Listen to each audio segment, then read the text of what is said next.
Você já parou para pensar o que realmente é a justiça? Ou como seria a sociedade perfeita?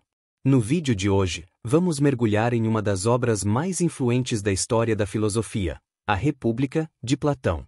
Prepare-se para uma jornada fascinante pelos diálogos de Sócrates, onde política, educação, alma humana e até o destino das almas após a morte são discutidos com profundidade e sabedoria.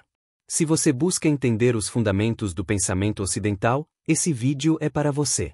Num fim de tarde em Atenas, Sócrates, o grande filósofo grego, caminha em direção ao porto de Pireu acompanhado por Glauco, seu jovem interlocutor e irmão de Platão.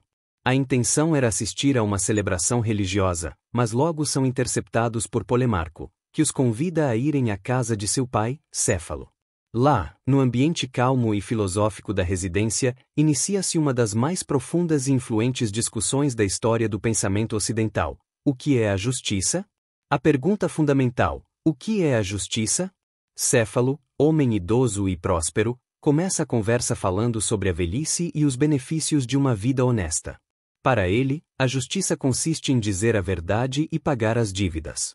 Sócrates logo refuta, argumentando que devolver uma arma a um amigo enlouquecido não seria justo, mesmo que fosse uma dívida. Polemaco, então, toma a frente do diálogo. Ele sugere que justiça é fazer o bem aos amigos e o mal aos inimigos. Sócrates, com sua habitual ironia e lógica, mostra que isso implicaria fazer mal a alguém, o que contradiz o propósito da justiça, pois ela deve sempre produzir o bem, não o mal. É nesse momento que entra em cena Trasímaco, um sofista arrogante, que lança um desafio provocador. A justiça nada mais é do que o interesse do mais forte. Em outras palavras, leis e regras são criadas pelos poderosos em benefício próprio, e obedecê-las é apenas uma forma de submissão. Sócrates o contesta vigorosamente, argumentando que todo governante, ao buscar o bem do povo, às vezes erra. E se justiça fosse apenas obedecer ao mais forte, então haveria ocasiões em que seria justo desobedecer. Ao final, Sócrates conclui que a justiça é uma virtude da alma, algo que a torna harmoniosa e boa, enquanto a injustiça a corrompe. Construindo a cidade justa. Glauco e Adimanto, irmãos de Platão e discípulos atentos de Sócrates, não se contentam com as respostas dadas. Eles querem saber não apenas o que é justiça, mas se ela é desejável por si mesma, mesmo sem recompensas. Para isso, Sócrates propõe um método: examinar a justiça em uma cidade, pois será mais fácil identificá-la no coletivo do que no indivíduo. Começam, então, a construir em pensamento uma cidade ideal, a Calípolis. Sócrates descreve como surge a cidade a partir das necessidades humanas: comida, abrigo e vestimenta. Cada cidadão deve desempenhar uma função específica conforme sua natureza. Agricultores produzem alimentos, sapateiros fazem sapatos, guardiões protegem a cidade.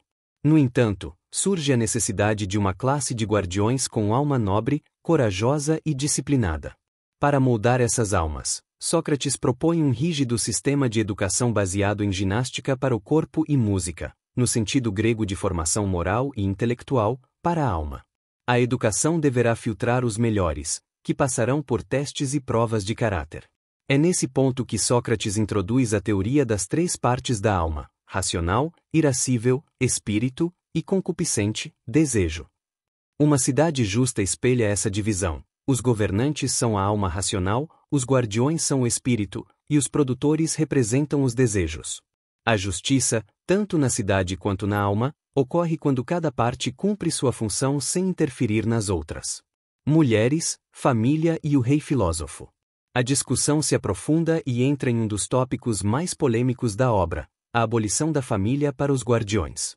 Sócrates defende que homens e mulheres devem ter a mesma educação e oportunidades, e que, no caso dos guardiões, os filhos seriam criados coletivamente pelo Estado, para evitar o apego e garantir a imparcialidade.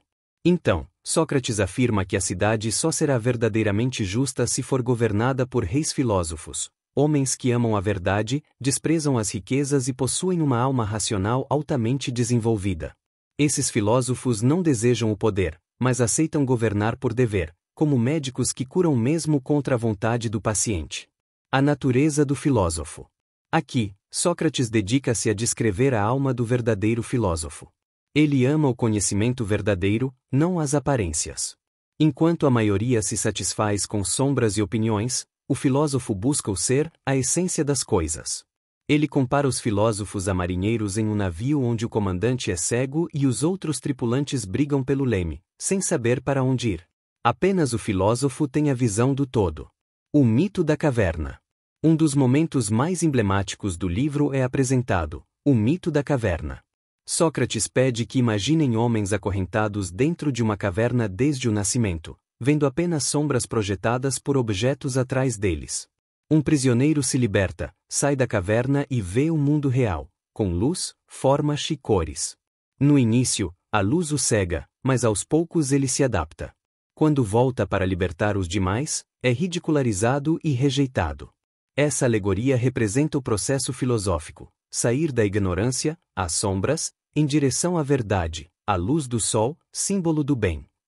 O sol ilumina tudo, e conhecer o bem é o objetivo supremo do filósofo. As formas de governo e a alma injusta. Sócrates passa a descrever as formas corrompidas de governo: timocracia, governo dos honrosos; oligarquia, governo dos ricos; democracia, governo da maioria; e tirania, governo de um só pelo medo. Cada uma delas é o espelho de uma alma desequilibrada. A timocracia valoriza a glória e a força, mas é instável. A oligarquia promove a desigualdade e o medo. A democracia oferece liberdade excessiva, levando ao caos e à ascensão de um tirano, alguém que se apresenta como defensor do povo, mas governa com violência e paranoia. A alma tirânica é escrava de seus desejos, dominada pela parte concupiscente, movida por paixões e impulsos. Sócrates mostra que, embora pareça livre, o tirano é o mais infeliz dos homens, enquanto o justo, mesmo se injustiçado, é mais feliz. A imortalidade da alma e o mito de Er. No último livro, Sócrates retoma a crítica à poesia e às artes miméticas, que, segundo ele, afastam o espírito da verdade ao imitar aparências em vez de essências. Porém, termina com uma poderosa narrativa, o mito de Er. Er, um guerreiro morto em batalha, revive misteriosamente e conta o que viu no além. As almas escolhem suas próximas vidas com base no que aprenderam. Algumas escolhem mal por ignorância, outras bem por sabedoria. Após beberem da água do rio Lete, do esquecimento, reencarnam. O mito é uma exortação final. A justiça é recompensada, se não nesta vida, na próxima. E o verdadeiro sábio escolhe sempre uma vida equilibrada, guiada pela razão. A República de Platão é mais do que uma reflexão sobre política ou justiça. É uma jornada pela alma humana, um mapa filosófico que propõe a ordem e a razão como antídotos para o caos e a ignorância. Por meio do diálogo socrático, Platão não oferece respostas definitivas, mas convida o leitor a questionar o mundo, a si mesmo e os fundamentos da vida em sociedade. Seu legado permanece como um dos pilares da filosofia ocidental, nos lembrando que a verdadeira liberdade está no conhecimento, e a verdadeira justiça, na harmonia interior. E aí, o que você achou das ideias de Platão?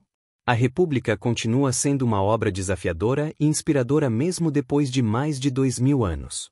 Se você gostou desse mergulho filosófico, deixe seu like, compartilhe com alguém que também ama refletir sobre a vida e não se esqueça de se inscrever no canal Lidos e Resumidos.